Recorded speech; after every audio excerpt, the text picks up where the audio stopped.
Well, hello. Good to see everybody. Thank you for being here. All right.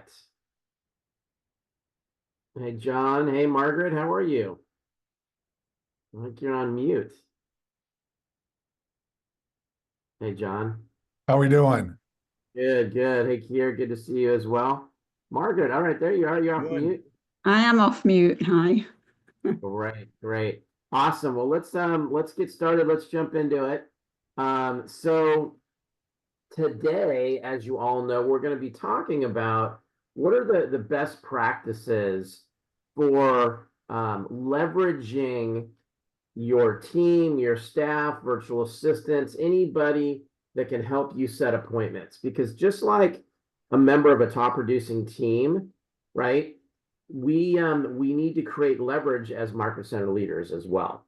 So how do we scale being just one person, a team leader, like most of you are here on the screen?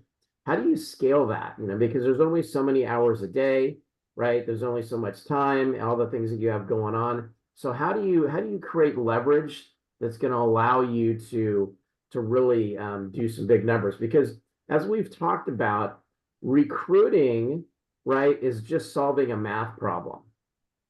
It's just solving a math problem, meaning, if you want, 40 appointments in a month, you know what your ratios are, you know what you need to do, and so forth. If you want 80 appointments, then it's just a matter of scaling those ratios. Meaning, like, if I can set 1 out of 5 contacts I can turn into an appointment, and it takes me an hour to talk to 5 people, if I have to dial 15 numbers, only 5 answer, that takes me about an hour, and I can set 1 appointment. So if I want 60 appointments, let's say you want to just scale your gross numbers and have more at bats, then I know that I'm going to have 60 hours of lead generation time in a month in that example. So most of us might not be able to handle that as one person, right? Because you got all the other things you're doing. So then how do you and who do you leverage that to so that you can still have 60 appointments? Either other people are doing the appointments or that's all you're doing and other people are setting them for you, right? So the team leaders, the market centers that have done a great job with that, and that are recruiting double digit 15, 20, 25 people a month, that's what they're doing, right? It's not one team leader that's recruiting 25 people a month. It's a team of people. And I've got a great guest, Margaret, here on the call with us, who I had the pleasure of working with over the years. She was right in Jessica's market center there in Florida and doing a phenomenal job as leverage for Jessica, who was the team leader, right? And help create a team of people that were setting appointments, doing appointments, and it wasn't just all on Jessica's shoulders. So I asked Margaret to join us today to share some of her insights as we go through, our conversation today. Okay, so let's go ahead and start now that we've kind of laid that groundwork. We're going to talk a little bit about the opportunity right now. What's the opportunity in the market to create leverage, and why do we want to have leverage? It's recruiting season, right? We talk about that. So we're going to touch on that for a couple minutes. Then we're going to talk about some of the best practices, right, for people that are helping you and to get the appointment, as well as doing the appointment if you want to take that leverage to another level and actually have people beyond appointment setters that are also actually doing the physical appointments. So that's what we're going to talk about. All right, so we all know it's recruiting season. Why is it recruiting season? Right? I mean, statistically, we know the seasonality of movement. If you track this, I've been tracking this for like 25 years, not only doing it in the field, but also as a coach. And the movement happens in the 4th and the 1st quarter, right? The majority of the movement when you analyze the data. Why is that? Because this is when people start thinking about moving. This is when they start thinking about a fresh new start in the new year, especially when there's a market shift and some challenges like we've experienced. Agents are really looking for something new and fresh, and what am I going to do differently? if they're going to remain in the business, right? So they're looking for that safe harbor, that place where they feel they have hope and they can get some support, to help them, win in this changing market. Okay. 80%, did you know this? That 80% of all the agents in our industry are with independent brokers. I don't know if you knew that. Hey, Keller Williams, 180,000, and Global Banker and Realogy and Remax and all these people. But when you actually look at it, the majority of the realtors in our industry are with independents. What do the independents lack in a changing and challenging market? Support, right? Training, education, an environment of productivity, of energy. So if the majority of people are in those environments where typically they don't have that support, and we're in a challenging market where they're starting to recognize they need something different, there's a great opportunity as well. Okay. Did you know that between 2009 and 11, 48% of the agents during the shift left real estate? I don't know if you know that, right? Almost half the industry bowed out of the business during the Great Recession, as they called it, between 2009 and 2011. We're already starting to see that. I don't have to tell you guys that. I mean, we're seeing people bail out of the industry. It's very normal, very cyclical. Okay, so depending on how long our economy and the industry remains where it's at, and it gets more difficult, people start going out and getting jobs and just leaving the industry. You throw in the buyer broker agreements with the NAR settlement and that stuff on top of this, that just creates more of a reason to exit the business for people that aren't really full-time, aren't really engaged, right? All right, so with market corrections, it creates a wave of opportunity. So this is the time we really want to be talking about this topic of how do you scale yourself to get more appointments, right? Here's another interesting stat. Did you know that 90% of the people at our company joined after 2009?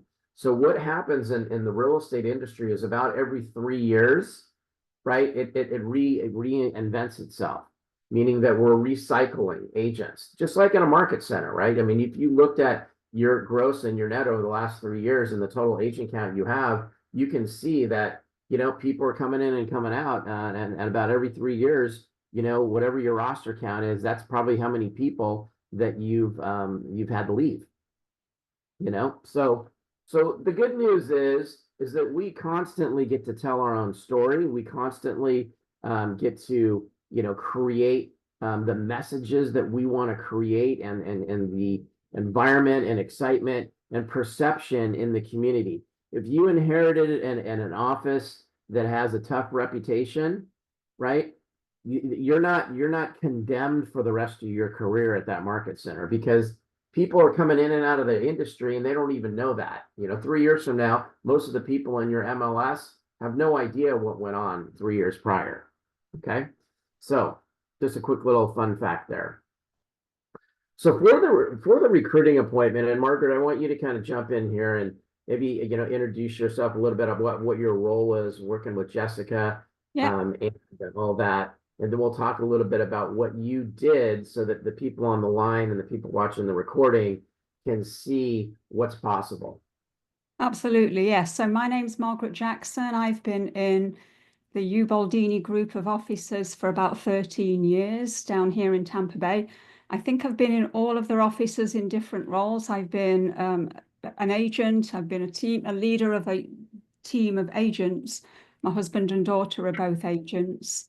I've been assistant team leader with Jess, and I stepped up and also acted as team leader for a short time in a further away office while they found somebody more permanent. So I kind of been around this game for a while, and it's interesting that the more things change, the more truthfully they stay the same, because we go back to the same core basics all the time. To kind of give you an idea where Jess and I were at, at the time in the company, there was an expectation that an office would do 40 appointments a month. Well, that was not going to get us where we wanted to get to. Jess wanted to get to being a black belt recruiter. We needed a lot more appointments than that. So we set the goal as being 60 appointments a month. And at the same time that we set it, we kind of took a big breath and went, how on earth are we going to make that happen? And we were coming into it from a time where there really hadn't been a strong emphasis on appointments within offices, and recruiting wasn't quite so heavily emphasized as it was at that point. So we had a problem, and we had made commitments about what we would do, and then we were left to come up with a plan to make that work. And having a recruiting team, I mean, as team leaders and as leaders in the office, does the list of things that you need to do get any shorter? I mean, the answer is absolutely never, right? And just when you think you might be wrapping your arms around, like, okay, this is what we're doing, something else gets added to that list, right? And it's like, okay, that's almost like a whole other person's role. And now we've got to incorporate that too. So the recruiting part, we needed to get that nailed. And the team was creating a team around that was part of it. That's it in a nutshell as to how we ended up the team. So let me ask you this, and then chime in throughout the rest of this presentation, please. So what kind of numbers, were you doing? I mean, obviously you and I coached together during that time when I was working with Jess and her market center. Kind of at the heyday of your numbers, what were you doing individually, just so people can understand what's possible when they have a you in their office? It's funny because I'd actually have to go back and look. I haven't looked at that data in a hot minute, but I would say that I was probably handling between 40 and 45 appointments some months were going through me. Now, you've only got so many hours in a day, and you know what it's like when you've done 4 appointments in a day wasn't uncommon. 5 appointments in a day was happening, and sometimes it was 6. So you know what it's like then. You definitely need that team around you then, whether it's either to take some of those appointments, and I know you kind of touched on this, you might have people setting appointments, but when you've got that amount of velocity going on, you also need to some degree help with handling those appointments, or there's no time to do anything else in the office, and help with some of the follow-up as well. So it was really the whole way through that we needed it, because you could get to the end of tomorrow and somebody asks you about who you met with yesterday, and you're racking your brain thinking, who was that? Because that was like 8 people ago. Sure. And you're having to So, go back so to notes. system-wise, you're an ATL for Jessica. Yeah, You're doing 40 appointments yourself. Okay, that has nothing to do with the amount of appointments that she's doing or anybody else correct. to be on the team. That's you. Okay, so where are you getting your appointments? What was your process as an ATL, if you will? So one of the things that we were lucky with is that we did have a list of people that were coming on board and getting, in real estate school that had registered. And that list could be 20, 30 people a week sometimes. I mean, that varies dramatically, and sometimes, it would drop to 6 people. So that was always the starting point. We had a virtual assistant that would reach out to all those people. It used to be a team leader ATL role to do that. That's not really particularly skilled. Train somebody how to do that. You've got people that can help with that in the recruiting collective. So, reaching out and getting those appointments scheduled was one of the critical things, because you've got to be very, very time efficient. So that was where a lot of the appointments were coming from. Also, though, as well, you want to be building great relationships with your agents in the office as well, so that they know that they can trust you to bring you somebody maybe that they're already in a transaction with, and maybe they've had to help them a good amount through the transaction, or they've mentioned that they're struggling where they're at, or maybe they've invited them to a training and it's come up that they've got no training where they are. Great. Those people need to trust that you will take care of their new person that's coming in, because if you don't, of course, they're not going to want to refer you anybody else. Okay, so So you're asking for referrals. yeah, You're working the new agents. You're following up with them. You're interviewing them, and yeah. again, to put it in perspective, Jessica at that time, and that was how many years ago roughly that because you guys were recruiting about 20 to 25 people a month. Yes. And that was back in like 17, 18, that time Okay. frame. So I want you to hear what she's saying, right? So that was 7 years ago. Okay. Jessica recruiting 20, 25 people a month, had a great, assistant team leader, had a virtual assistant, a cyberbacker, Zeke. He was one of our originals with the company back 7 years ago before it was even a thing. Yeah.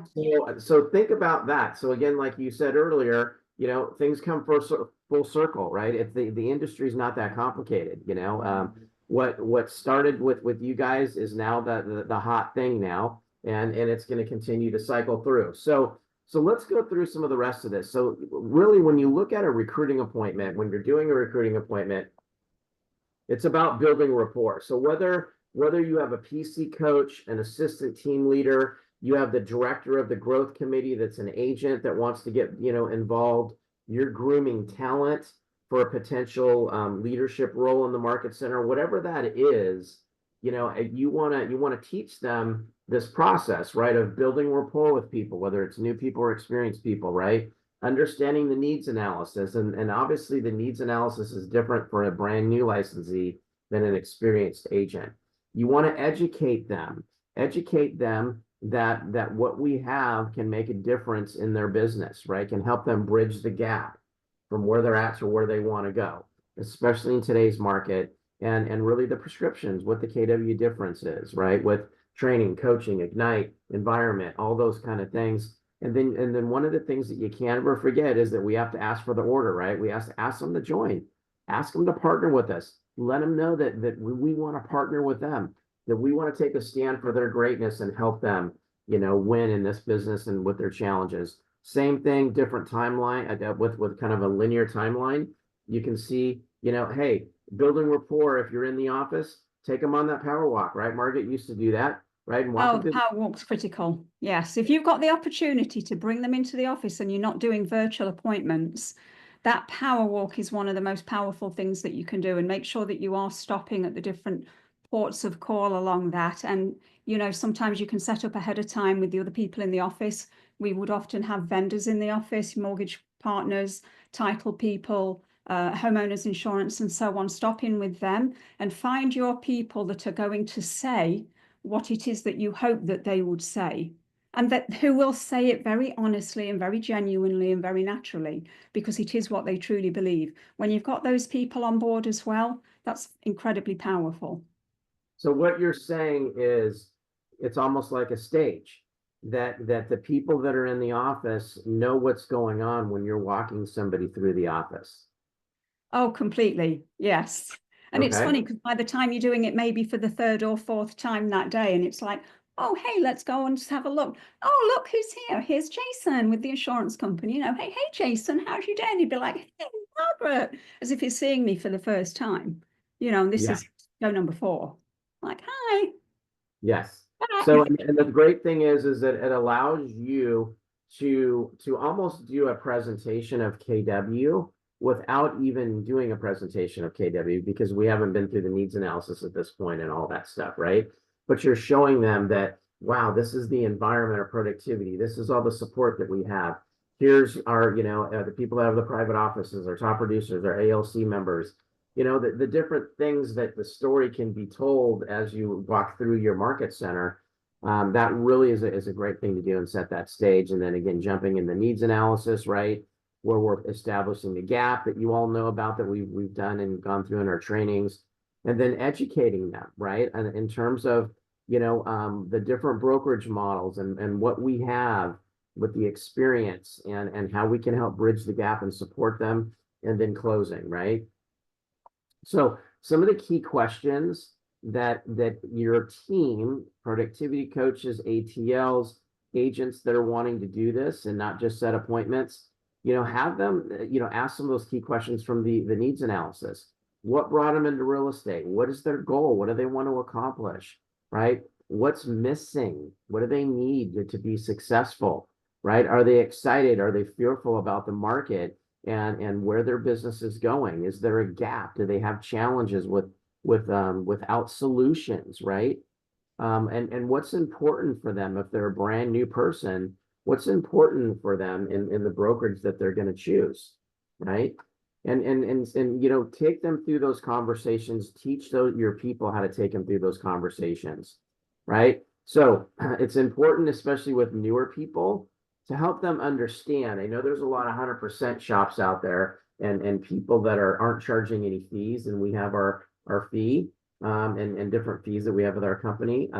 So that can be challenging bringing on new people. That's why it's important that we really teach our team how to present value, right? The difference between 100% and nothing is nothing if there's an 82% failure rate in real estate, and that's the NAR statistic. So who you're in business with matters. Make sure they understand that if they're going to be doing appointments for you, right, Margaret?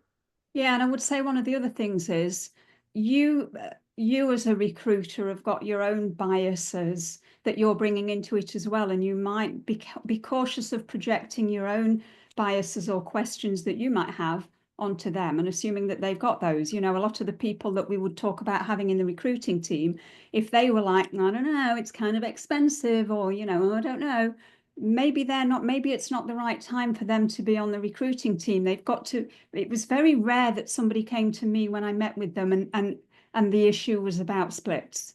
It wasn't about that. Typically, that was not the question at all, and it wasn't the concern. Excellent. Excellent. All right. And if you have questions, feel free to raise your hand, come off of mute, put it in the chat, whatever it is that you want to do. You want to ask Margaret a question. Again, we all would love to have a Margaret in our office. So let me just ask you that question.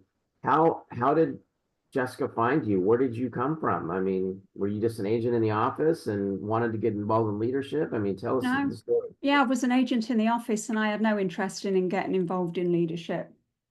Was how it started, if Yeah. I'm honest. Okay. I was happy doing my thing. I was doing some maps coaching and my team was doing quite nice. We were probably having some of the best of times.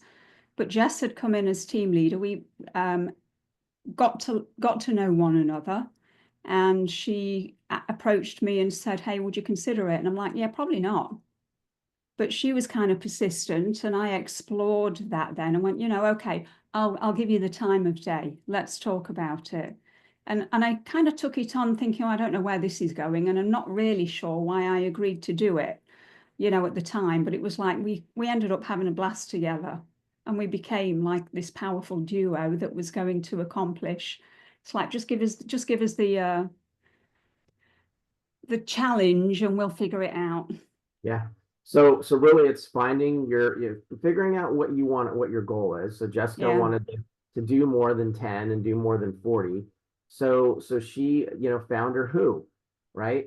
She went and found her who. So find your who. The only way you're going to find your who in your market center is by career visioning people, by having conversations with people, by doing needs analysis with your people, life stories with your people, and find out, what their vision is for their future and their career. It might not just be selling houses, it could be leadership, right? But if you don't ever have those deep conversations with your people and you just assume, you could be missing the Margarets that are in your office that could cause you to double the production, if not triple the production that you're currently doing.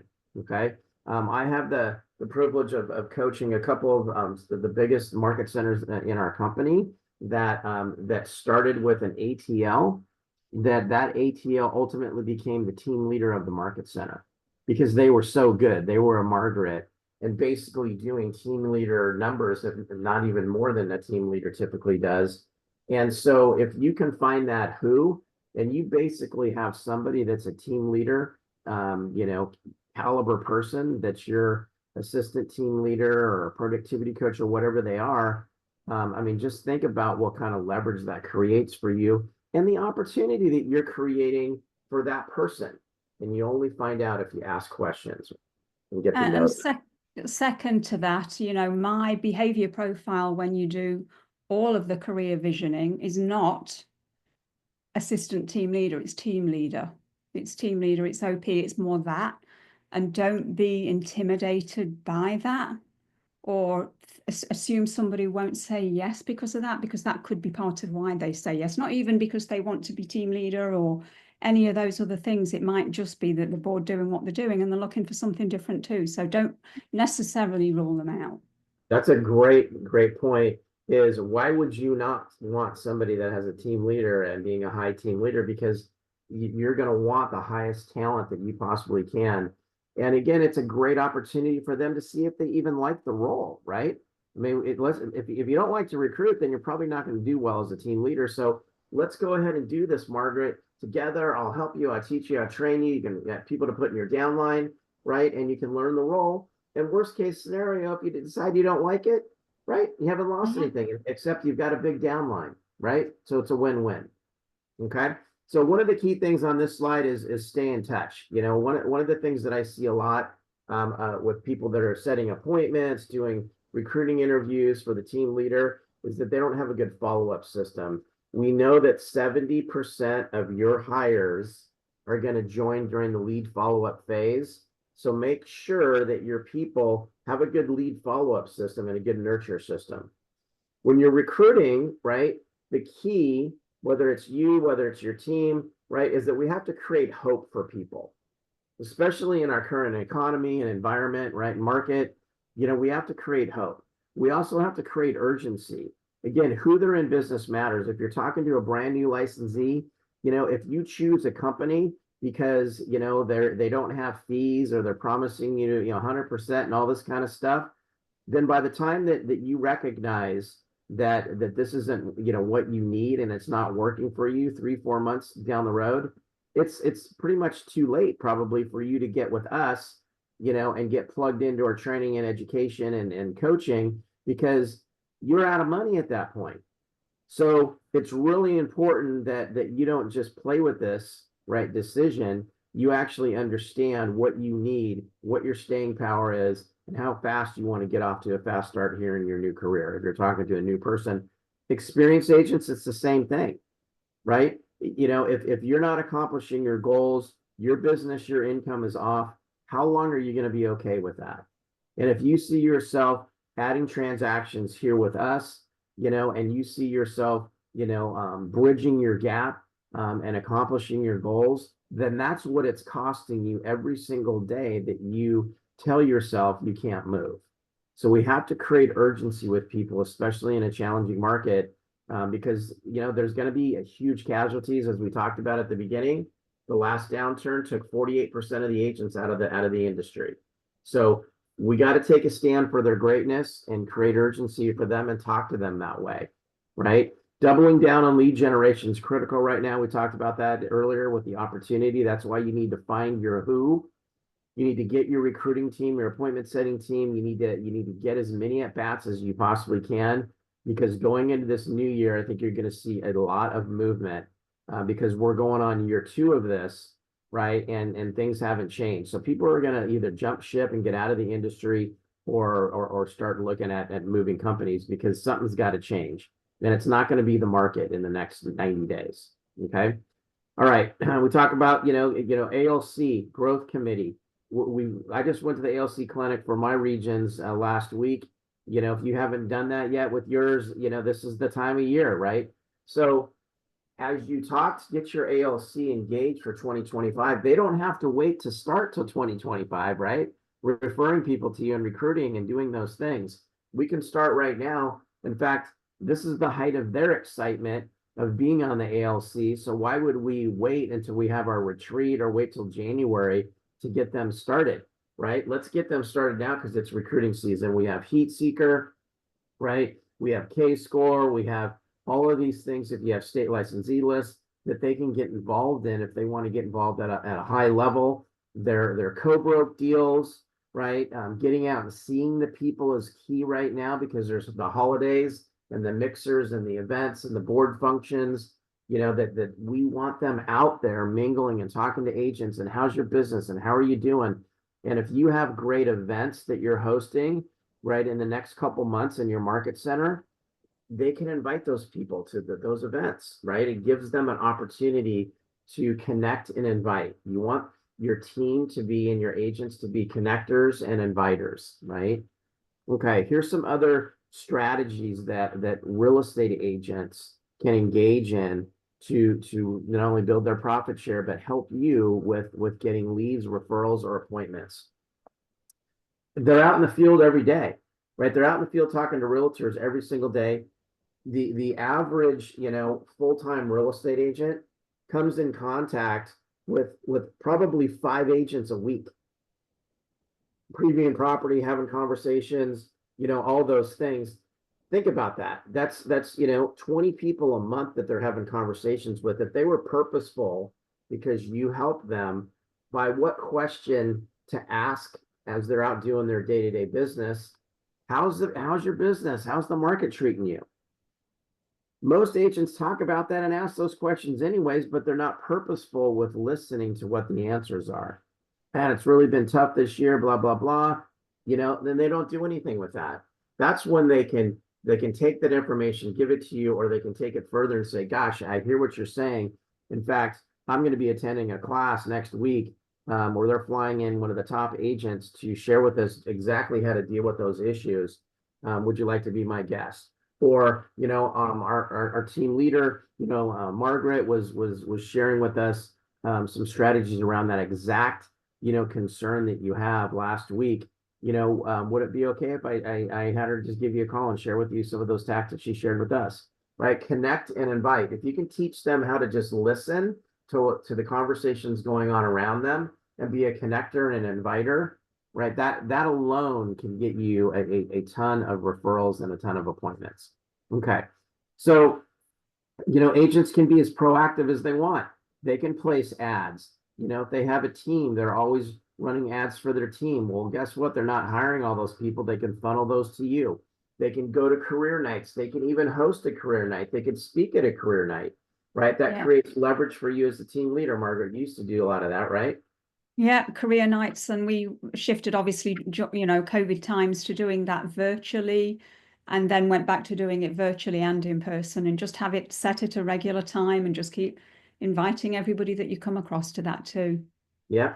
I mean, imagine if, if on affiliate referrals, imagine if your agents, your ALC, ask their affiliates that they use for their transactions, their lender, their insurance person, right? Who do they know that's struggling out there that could benefit from our environment here at KW? Imagine if they actually were purposeful and asked their 4 or 5 vendors that they use all the time, that question, what possibilities are there with referrals? Okay. All right. So you guys, if you want to look at in FSO and in MyKW, they have the ATL, ads. They also have the job description, just like they do with the productivity coaching, right? And so forth. So you can pull those things if you really want to identify what is the role of those people. But really, it's a matter of getting to know your people and finding out who's the who. Okay. So let's and go ahead and ask any questions in the chat. Raise your hand if you have some. I want to kind of move into the virtual side of this too, right? Because you had experience with virtual assistants, you and Jessica, right? And Cyberbacker early on, about 7 years ago, that really contributed to leverage for you as well as Jessica. So here's an example of scripts. I've got a ton of these that we can share with you, where you can have somebody else calling for the team leader, right? Whether it's productivity coaching. Have you heard about our 6-figure plus, series, where agents are making $100,000 in real estate, right? And we can be targeting those people that are under 3 million, right? We've got, the opportunity scripts. So some of the things that I've shared with you, Jessica shared with you, we've got a ton of different scripts that our cyberbackers and virtual assistants are having success with right now, appointment setting for team leaders. So if you want any of that, just, shoot me a text or an email, and I'm happy to give you that stuff. I work with all of the cyber recruiters, the cyberbacker recruiters, every Tuesday. I work with them on scripts and objection handling, and we tweak scripts and we find out the best practices and what scripts are working, and then we share them with everybody else. So virtual assistants. Go ahead, I would Margaret. say that's a critical piece. You said the scripts that are working right now. And it does shift around, it does vary a little bit. And not only that, your virtual assistant also needs that switching up once in a while so that they are still excited about making those calls. And sometimes if they're getting, a lesser response, look at how it is that they're having those conversations still, because maybe it's just got kind of stale and it does need to be switched up a little bit to what somebody else is maybe saying right now that they're having success with, or a shift that's happening in the market, or something that the VA might not know because they aren't physically here reading the local newspapers and knowing what it is that's going on in your market. Very good point. With my personal cyberbackers, virtual assistants, about every 90 days, I'm changing the scripts Yeah.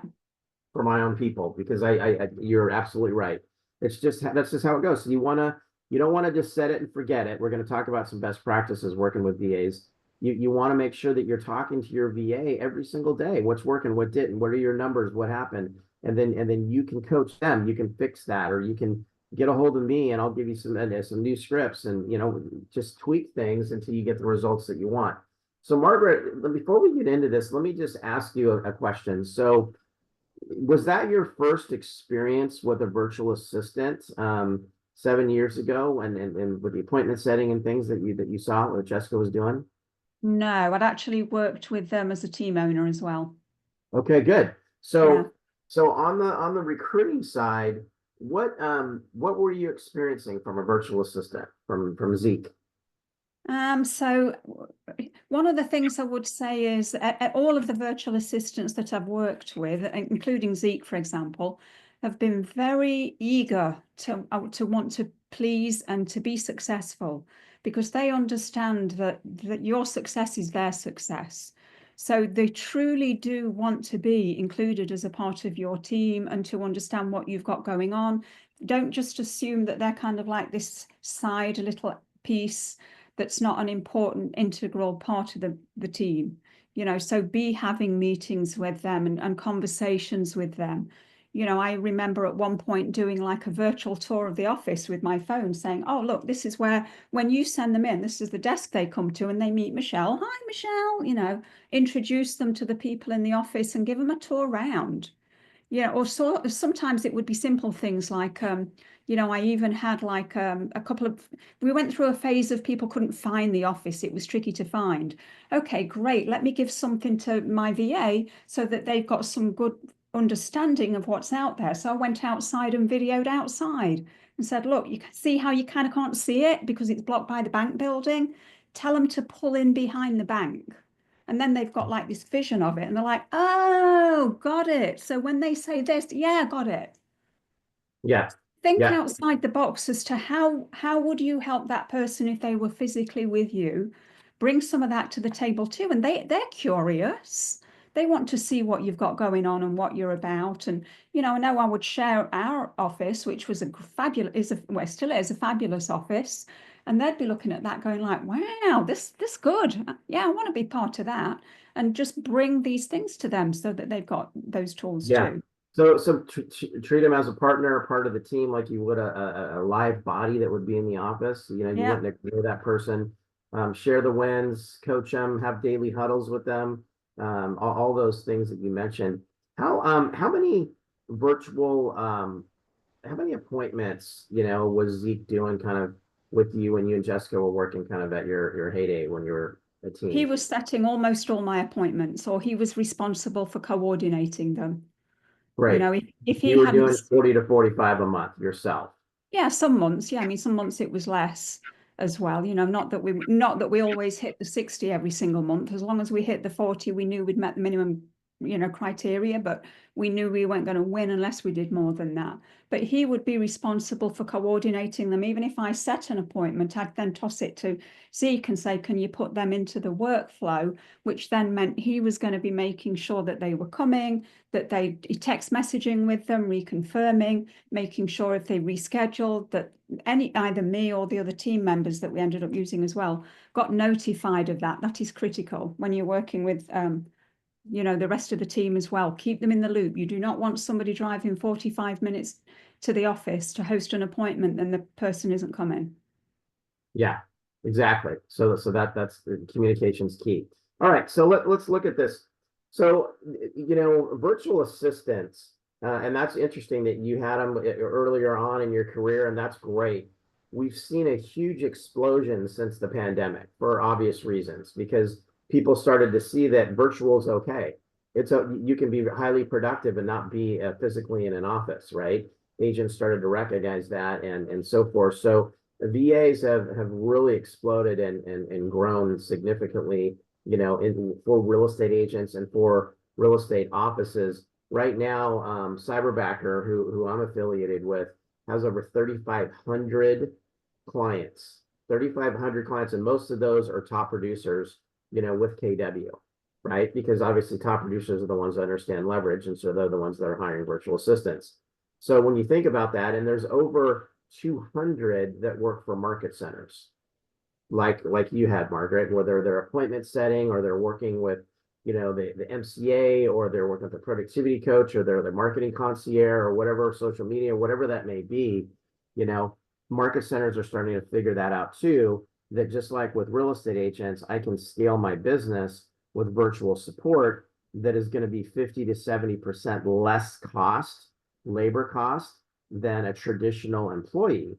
So it allows you to, in a tight market, to spread your dollars around and get some more leverage. In this case, get some more appointments without, having to spend $50,000, for an employee. Let's say you could get, if you had that same budget, you could get 3 cyberbackers and have 160 hours of lead generation in a week for that same 40 hours that a $50,000 live person might charge, right? So it's just something to think about with the whole virtual side of scaling your business. Here's some quick tips as we move towards wrapping up here in the next few minutes. So onboarding and training of a virtual assistant is absolutely critical, right? You want to make sure, what we do at Cyberbacker is we make sure that the people are trained, they're career visioned, they're vetted out, they have the right kind of technology to service a client. So we do all this background checks, all these things ahead of time. You want to make sure if you're using a VA and it's not a cyberbacker, that what kind of training is it all going to be you having to do all the training? Are you, who are you getting in business with? What type of hiring process do they have? All those kind of things. You want to have good task prioritization. So when you're working with a virtual assistant, they want to know specifically what you expect from them. And then have them track their numbers, track their progress. We have with Cyberbacker, every single day the Cyberbackers send to you via email an end of the day report, so you can see what they spent their time on and how many contacts and dials and what was the result and all those things. Regardless of what VA company you use, you want to make sure that you have some sort of tracking, accountability, and metrics, right, for that. And then also time tracking. That's an important thing that we pride ourselves with at Cyberbacker, and that is that we can see if the people are working. We can see if they're online, right? So, remember when you're working with a virtual assistant, they're on another, side of the world, and they're not in your office, so you have no idea if they're actually working, right?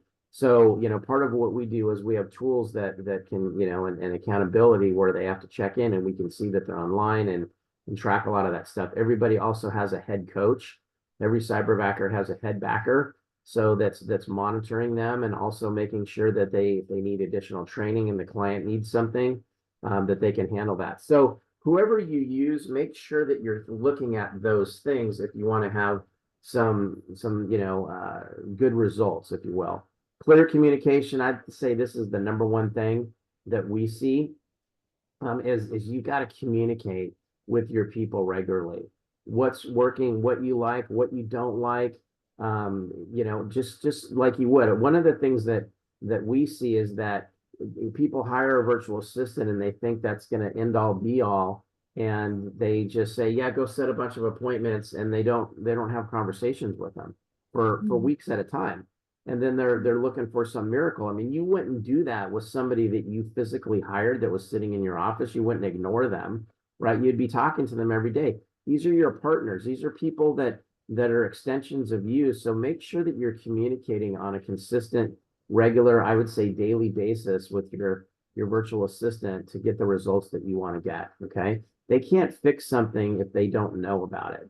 And you need to be, clear. If you're a real amiable leader, you still need to be clear that, hey, the amount of contacts you're making a day is not working for me. I mean, you need to tell them, right? Okay.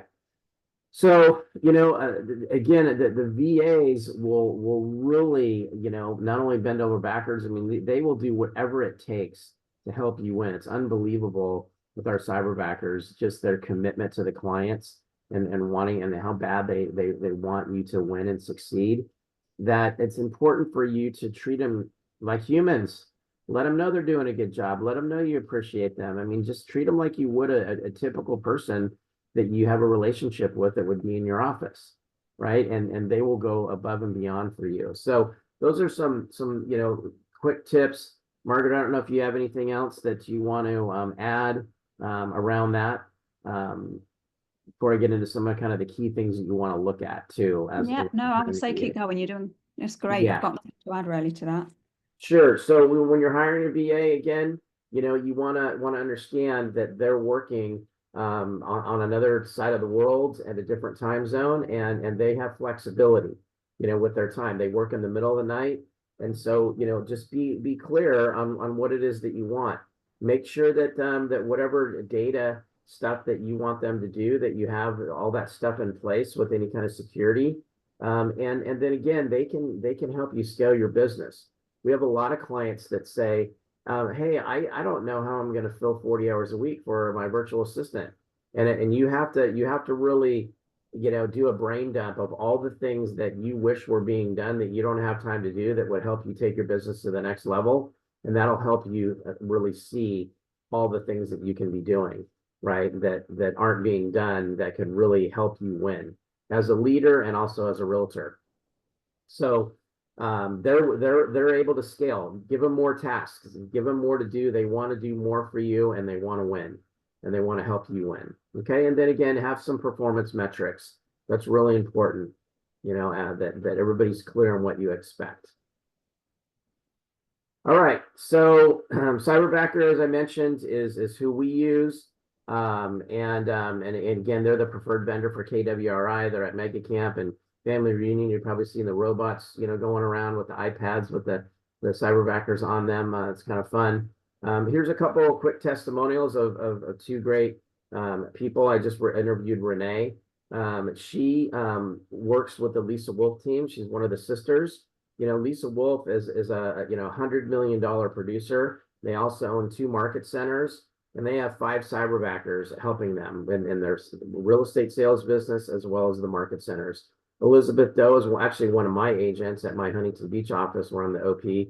She's got 3 cyberbackers. She's a $150 million, producer. She also has a property management company, and she's leveraging virtual assistants, and it's allowing her to make more profit because of what we talked about, efficiency and profit, which is what's really important, especially in today's economy and market. Still being able to grow and capture more business, when revenues are down. Okay. So what questions do you guys have? Here's a QR code if you want to just set up a free business evaluation. If you have no idea what a virtual assistants are, check it out and talk to one of our people, and they can walk you through all the things and the best practices that some of the top people, in real estate are having cyberbackers do for them.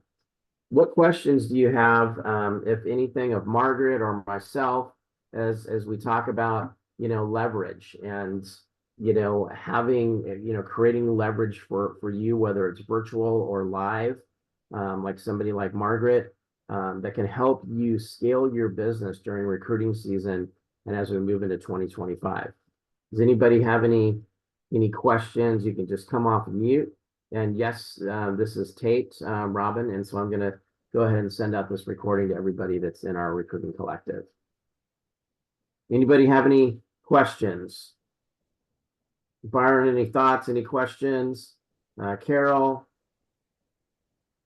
I'll comment. Luckily, we're using a cyberbacker over here to make some dials specifically on R1s. 1 to 4s, and you know, the reception of the openness to the coaching and the feedback I'm providing with them, you know, I'm really happy with my cyberbacker. Okay, well, that's good. So that's the virtual assistants for you, cyberbackers working. And then you also have you know, a good ALC that you're getting referrals from, and you have some agents and that are participating in classes and inviting people, right? So you're leveraging, you know, people on site as well as virtual. Yes, we are. I mean, I would Okay. say about maybe like a good 30% of our new agents that are coming into the office come from referrals. Okay. Excellent. All right, Robin, go ahead. Oh, yeah, I wanted to say also, you know, I thought, Margaret, that was really great. You said a few things that were that really resonated. I have a few I have a couple of cyberbackers, but a couple of other virtual assistants as well. And all of those systems, like you said, it's the communication. We realize today that although we've made great strides, there's still a bunch of fallout on the follow-ups that we could end up closing so much more with that level of communication. Perfect example, the person that does my new agent signups, you know, that initial call, it gets them, you know, we just have lots of systems, but she didn't even know that I wasn't able to make it to one of my appointments yesterday, that kind of thing. So we all realized as a group today, we have to get together and figure out which ways that we could reduce that fallout and how we can improve our follow-up. But I don't know what I would do without the help of an assistant, without the leverage, because just like you said, if I have 7 appointments in 2 days, I don't even remember the name of someone I met with yesterday. Yeah, Sometimes and I yet it hate, was an impactful and wonderful appointment that you had, and you created a great bond often, right? Yeah. yes, incredible, incredible. And yet, if we don't follow up in the right way or timely way, it's not for naught, but we may lose that where our conversion rates will really increase with those systems you spoke of and the communication across the board. Yeah, I mean, we would just keep following up until they said no, until they said don't communicate with me. And they That's didn't. They right. didn't very often get to that. So you would end up with a large amount potentially of follow-up to do. And sometimes people would come back ages later and say, you know what, it wasn't the right time then, but you've always been on my mind, and here I am. It's like, okay. You know, one of the things that I would say is I know some places it's going to be like group meetings as well. We did some of that too, but Yes. my Yes. best Mhm. appointments came from that one-on-one connection. I would invite people in, and they would tell me stuff that, and often there'd be tears, and they would sit there saying, I've never told anybody this before. You know, and it was just like, oh wow, you know what, we can help you. You're good. We've got Margaret, you. that's awesome. And that personal connection, you do have a very warm way about you and that one-on-one. It's incredible that you get them to that point. I think that's what we all enjoy about the connections of meeting with recruits. And yet we can get to that point, we can go deep. And if the follow-up and communication is not there, we can Yeah. miss a lot of opportunities. So that's where I'm at. The leverage of a cyberbacker is absolutely incredible. And I recommend it for everybody. One everybody should check it out and learn more, or if you've never thought about it, get it. As a team leader, I pay for mine myself because I believe in me. And the market center, we're on a little different budget right now, but it's okay. If your market center won't use it, you have to look at, do you want to invest in yourself? I see the smile in Margaret, but it's true. I believe in me. So what better way to start? Great feedback. Yeah, and you know, just to emphasize again, fortunes in the follow-up, 70% of your hires are going to join you during the lead follow-up phase. Same thing for a real estate agent with their clients.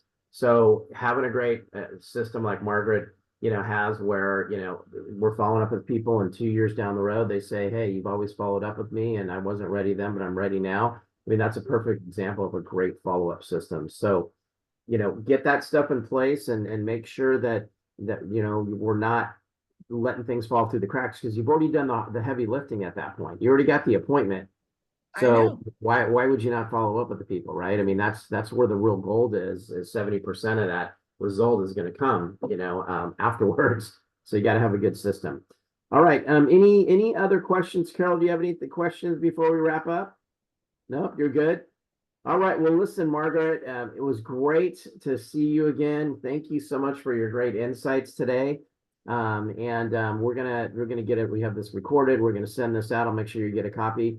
And again, thanks for your time. Thanks everybody for being here. And we will talk to you soon next week, next month, with our pop-up classes for November. And don't forget your monthly gifts. We've got some great ones. We've got another great one coming next week. So use those to help you with your recruiting appointment setting, as well as your nurtures, and a lot of that stuff you can use for retention too. All right, guys, have a great day. We'll see you. Bye. Good meeting you all. Bye. Thank you.